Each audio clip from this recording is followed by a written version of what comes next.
دوسرے فراسی پہ آ رہے تھے تو وہاں پر اس کا پاؤں مبارک فراسی میں، یہ سمجھ لو کہ فراسی نے اس کے پاؤں کو بھوسا دیا، چوما، ادب کا مقام ہے، تو بچہ وہاں پہ بیٹھ گیا، یعنی گرنے سے بچائے وہ بیٹھ گیا۔ جیسے وہ بچہ وہاں پر بیٹھا تو تیرا میرا نبی جو خطبہ دے رہا تھا وہاں سے خطبے کو چھوڑا اور اس بچے کو اٹھایا،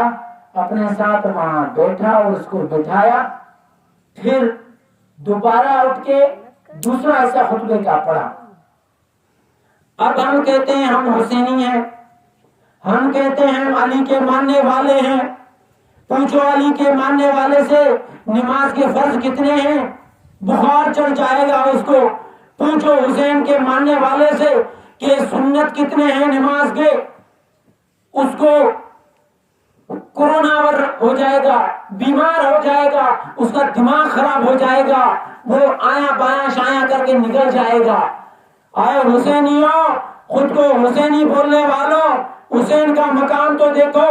اور خود کو علی کے ماننے والوں، علی کو ماننے والوں، یہاں علی کے آل کا مقام دیکھو، علی کے آل کا شان دیکھو۔ وہ بچہ جس کا میں ابھی بول رہا تھا، وہ بچہ کوئی اور نہیں تھا، تیرے میرے سونے نبی کے جگر کا ٹکڑا وہ حسین تھا۔ اور اللہ تبارک و تعالی نے ایسا کرم کر دیا